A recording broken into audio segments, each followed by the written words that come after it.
All right, welcome back to MMA Al Dente. I am the guy that predicted that Nogueira would beat Frank Mir.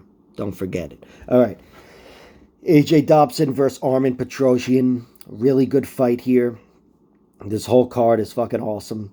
And I'm high on AJ Dobson. I'm higher than most fans are, and I think I'm lower on Armen Petrosyan than most fans are. You can already tell which way this is going, prediction wise. But I am coming down on the side of AJ Dobson. I think he's got better hands than people give him credit for. I think he's in the stand-up fight in this fight more than people give him credit for. I do believe that wholeheartedly. I do think overall he does lose a kickboxing fight. He loses a literal kickboxing fight, and if you tell me their MMA fight on Saturday night is mostly held on the feet, I'd say okay, Petrosyan gets the better of him, right? But that's not to say AJ Dobson has nothing on his feet. I really like what I see from him on his feet. He's got great hands, movement. He's very fast. I think he's faster than Petrosyan, and I do think he's going to reach him with his hands. I do think he's going to at least feel it out, and he's going to have faster hands. He's going to have a little success early on. I don't see him sustaining that success for anything more than the first round, and maybe not even all the way into the first round. But I do think early on AJ Dobson will be doing well.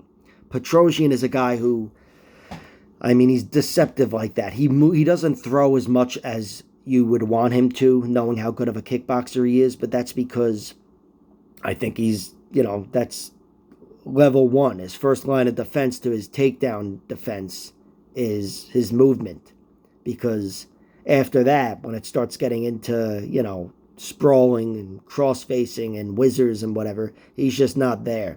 This guy's been easy to take down in every fight I've seen him in.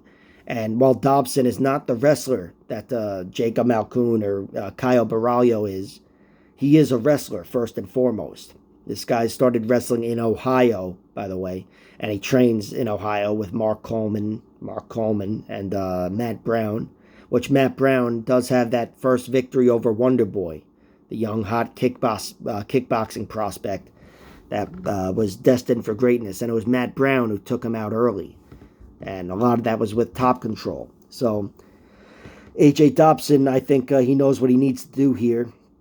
He's a plus 155 underdog, but I think he's got more path to victory than people want to give him credit for. Even the wrestling, I'm not sure he could sustain that for 15 minutes, or I would have my doubts about that. Even for a guy that started off as a wrestler, but now he's blossomed into a striker. I don't think Chuck Liddell could take anybody down for 15 minutes. I don't think it's in him. But Dobson, I do think against Petrosyan, his weak wrestling, that will be an option. I don't think he will fade like he might against some stronger wrestlers.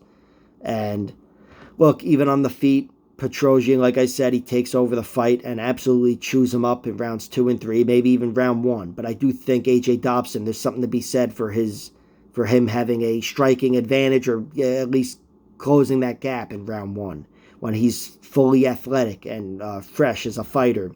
I do think he's got something for Armen P on his feet. And Armen was knocked out between the two of them. Only one guy suffered a knockout. It was Armen Petrosyan on the regional scene to a heavy-handed fighter, but still a guy he should have beaten on the feet.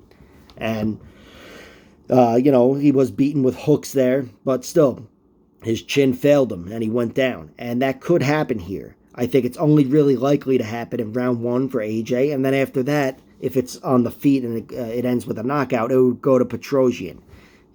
That's why his odds aren't so great there. But the one set of odds that I'm really interested in, that I've sprinkled on anyway, are AJ Dobson's submission odds. AJ Dobson is 6-1. Like I said, started off as a wrestler, and he's got 2 of those 6 victories being rear naked chokes, I believe, submissions in round 1. And his lines for submission his lines for knockout are on BetUS plus 500 to win in round 1. For submission, it's plus 2,500 to win in round 1. I know he's going to get more knockouts than submissions throughout his career, but fighting a kickboxer here in a fight where theoretically he might insist on wrestling, he should insist on wrestling, and I have a feeling he's going to, those submission odds have to be played. If you have $5 to sprinkle on those props, I would do it. And that's what I've done. I don't want to be the fool that misses that. But Armen Petrosyan, he hasn't been submitted yet. He's been knocked out, as I said. But even against Kyle Baralho, that's a guy who is certainly of higher esteem than AJ Dobson, submission-wise and wrestling-wise. And he wasn't able to take out Armen Petrosyan. So I could see why the odds are that long. But just still, they're way too long. Way too long. Anyway, my primary bet and my prediction for the fight is AJ Dobson wins. And I like his money line at plus 155. Like I said, I can't really trust Armen Petrosyan's defenses either way, so I just really like sticking with the money line. And the Petrosyan KO lines just aren't enticing enough for me. You got to pick the round and whatever. It's just not enticing, and that's why I haven't bet on it. So my prediction and bet are AJ Dobson. I'm rolling with him. I do think he's an underrated guy, and I think Armen Petrosyan's a little overrated. All right, that's it for me. Like, share, subscribe, all that horse shit, and check out my other videos. Thank you.